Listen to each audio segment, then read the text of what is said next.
لیکن آبرو آپ کی اتنی بچ رہی ہے کہ آج 2 سال ہو گئے اسرائیل نے جو فلسطین پہ جو ظلم کیا، وہ صرف ایک ہفتے میں فلسطین کو تباہ کرنا چاہتا تھا غزہ، لیکن آج 2 سال سے زائد کا عرصہ گزر گیا، انہی مٹھی بھر نوجوانوں کے سامنے اسرائیل نے گھٹنے ٹیکا۔ یہ اس بات کی دلیل ہے کہ جہاں ایٹم بم چلتا رہا مسلمانوں کا کچھ نہیں بگڑ سکا، مسلمانوں کی ایمانی طاقت ساری دنیاوی طاقت پہ غالب آ گئی۔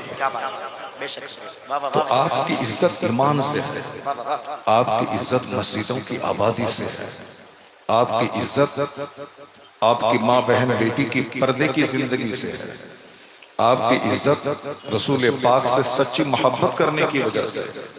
یہ مت سمجھے کہ میں الیکشن میں اٹھا، الیکشن جیت گیا، اسمبلی پہنچ گیا۔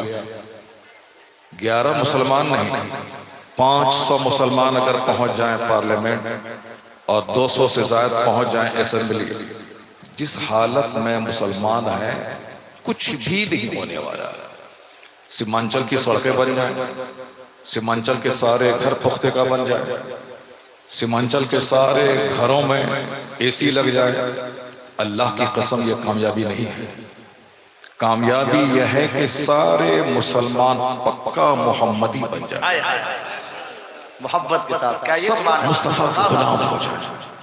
آپ نے دیکھا ایک طرف ایران کے مجوسی تھے اور ایک طرف روم کے عیسائی تھے اور ایک طرف یہودی تھے اور ایک طرف مدینہ کے منافق تھے، یعنی یہ سارے دشمنوں کے بیچ میں پوری دنیا میں انقلاب کس نے برپا کیا؟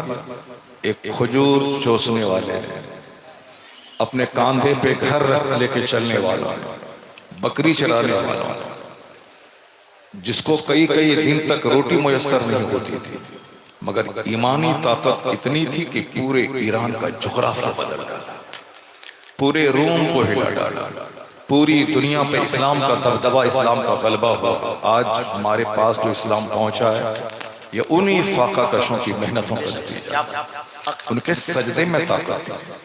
وہ دن بھر جہاد کرتے تھے، رات میں رو رو کے اللہ کے سامنے دعا کرتے تھے۔ آج ہمارے ہاں دعا ہی نہیں ہے، نہ دعا کی اہمیت ہے۔ بیٹی کی شادی نہیں ہو رہی ہے، 50 جگہوں پہ رو رہے ہیں، اللہ کے سامنے روتے ہی نہیں۔ کام نہیں بن رہا ہے، گاؤں کے پنچ اور مکھیا کے سامنے رو رہے ہیں، اللہ کے سامنے کوئی رو ہی نہیں رہا۔ خدا کے سامنے روئیے، آنسو میں اتنی طاقت ہے کہ جو کام 50 کروڑ روپے سے نہ نکل پائے وہ چند قطرے آنسو سے نکل جاتا ہے۔ کیا پیغام ہے؟ میں مر چکا تھا، آپ یوں سمجھ لیں کہ میں مر چکا تھا۔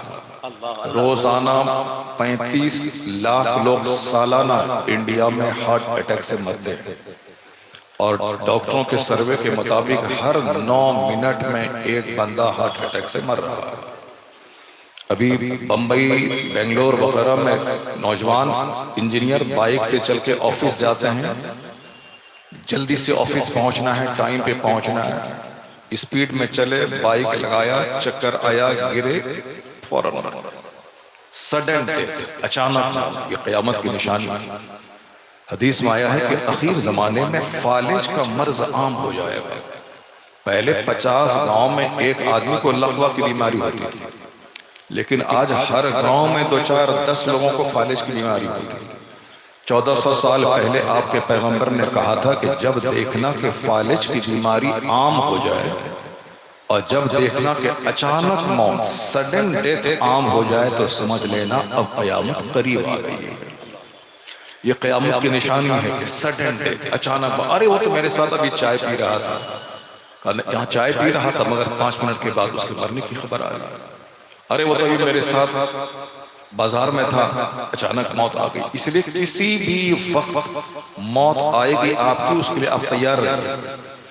لیکن میں جو کہنا چاہتا ہوں وہ یہ کہہ رہا ہوں کہ جیسے کہ مجھ پر موت آ چکی تھی، لیکن آج میں نے سوچا نہیں تھا کہ دوبارہ میں خطاب کر پاؤں گا، دوبارہ میں مجلسوں میں جا پاؤں گا، لیکن آپ یقین جانیں کہ دعا میں اتنی طاقت ہے کہ جو مردہ جسم میں جان ڈال دیتی ہے۔